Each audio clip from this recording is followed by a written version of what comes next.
Pulutan 4 ways ang banat ko ngayong gabi mga tol. At gumawa ako ng tokwa dinakdakan, salt and pepper ribs with peanut sauce, pork ribs caldereta at tofu square with cheese sauce. At yun na nga, tapos na ako magluto ng ating pulutan 4 ways. So paano mga tol? Tara!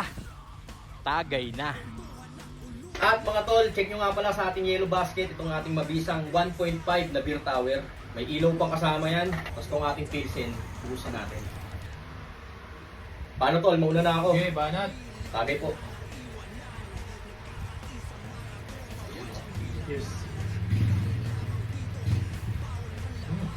Ano tol? Pilsa no? Ang sarap.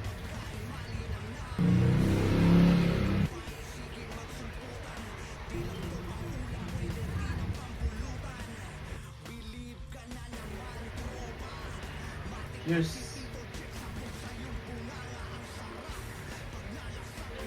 Baka mo yan tol. Mga tol, pang-check sa ating yellow basket, mabisang beer tower.